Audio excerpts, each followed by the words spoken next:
السلام عليكم ورحمة الله وبركاته. الحمد لله والصلاة والسلام على رسول الله أما بعد. اللهم ربي يسر ولا تؤسر وتمم بالخير.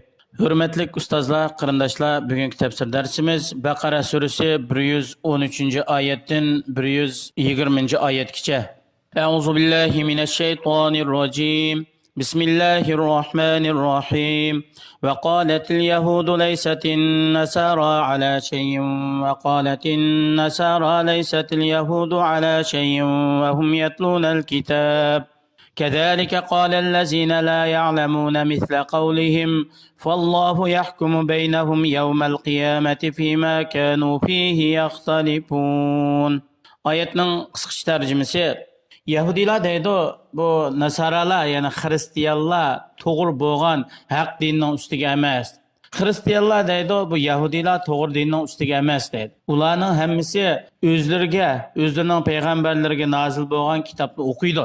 Yani Yahudilar Tavratni o'qiydi, Hristiyanlar, Nasaralar Injilni o'qiydi. U kitobda barliq payg'ambarlarga iymon etishga buyurilgan. Hech qandaq bir payg'ambarning ayrısını ayirib etmasdan hammasiga iymon etishga buyurilgan turug'liq ular bir-birini inkor qilib, bir-birini so'kidi. Hatto hech nimani bilmaydigan qora kafir va mushriklarmi ularning so'ziga o'xshash so'zni deydi, ularga o'xshash ish qiladi. Yani ularmi her qachon ularga Alloh tarafdan bir elchi kelsa va Alloh tarafdan bir kitap nazil qilinsa, elchini va Alloh tarafdan shu elchi ilib kelgan kitobni inkor qiladi. Shuning uchun Alloh subhanahu va taolo bu to'g'rida ixtilof qilishgan barliq toifalarning orasida qiyomat kuni o'zininki adolati bilan hukm qiladi. Allah shu o'zining adolatini bandalarga e'lon qilgan. Yani Allah nazil qilgan kitoblarning hammasiga ishonmagan kishi qozonolmaydi. Yani haqiqiy utuq qozongan odam Allah nazil qilgan kitoblarningki hammasiga ishonadi. ومن أظلم ممن منع مساجد الله أن يذكر فيها اسمه وسعى في خرابها أولئك ما كان لهم أن يدخلوها إلا خائفين لهم في الدنيا خزي ولهم في الآخرة عذاب عظيم ولله المشرق والمغرب فأينما تولوا فثم وجه الله إن الله واسع عليم. Mescidlerde Allah'ını zikir kılıştın, namaz okuştun, Kur'an tilavet kılıştın, nefl navafil emellerini kılıştın, toskan Adem'di mu, zalim Adem bulamdı? Elbette bulmaydı. Yani o zalim, o mescidlerini harap kılış, bozuş, mescidlerini örüş, mescidlerde Allah'a ibadet kılıştın, çekleş için hareket kılıdı. Aslida ularning Allohning masjidlariga kirishi layık emas edi. Faqat ular masjid kirib qolsa, yuraklari titragan va qo'rqqan holatda kirishi lozim edi. Chunki ular kishilarni Allohning masjididan to'sdi, Allohga kafir bo'lganlikdan ular masjidga shu qo'rqinch bilan kirish kerak edi. Ularning bu qilmishi uchun dunyoda xorliq va cho'qim mu'minlarning qo'liga asosan bular xor rasvo bo'ladi. Oxiratda ularga insonlarni Allohning masjididan cheklaganlik uchun oxiratda nihoyatda dahshatli azob bor.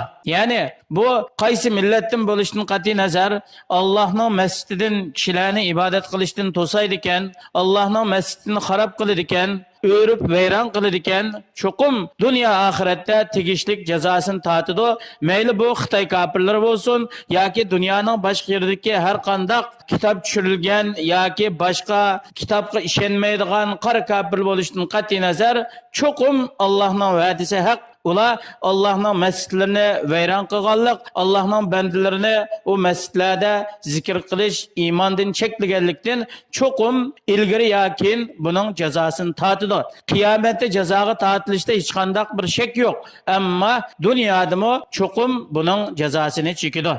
Mağrib ve meşrik, gün bitiş ve gün çıkış hem taraf Allah'ındır.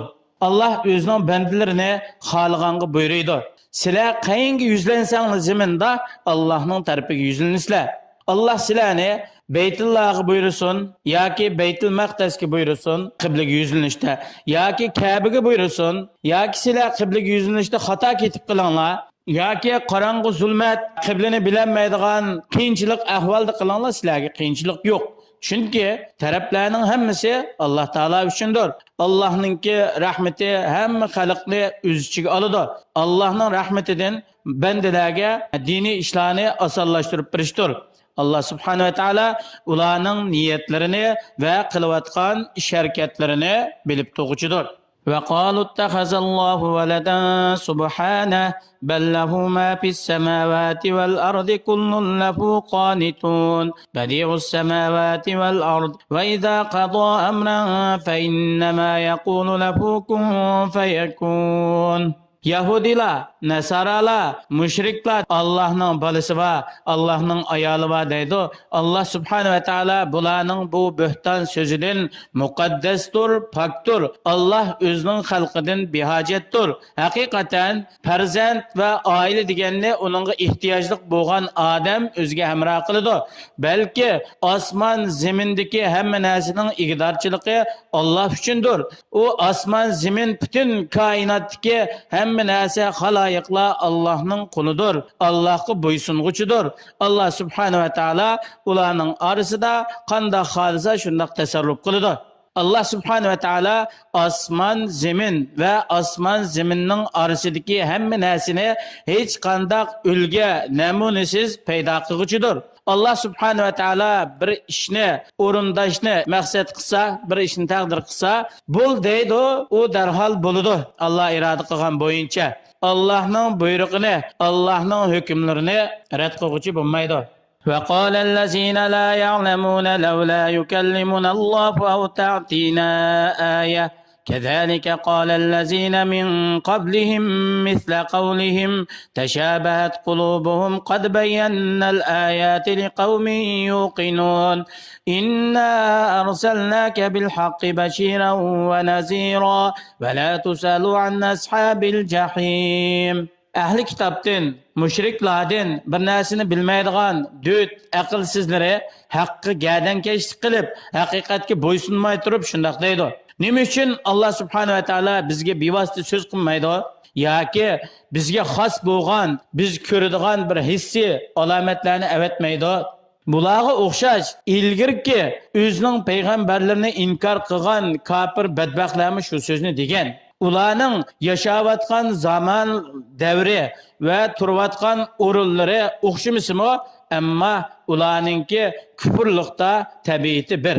Haqiqatan biz haq oshkora bo'lganda, haqqi shak shubsiz shak qilmasdan, haqqi gadan kesh qilmasdan, haqiqatga ishonadigan kishilar uchun biz oyatlarimizni nihoyatda ro'shan tushunishlik qilib bayon qildik.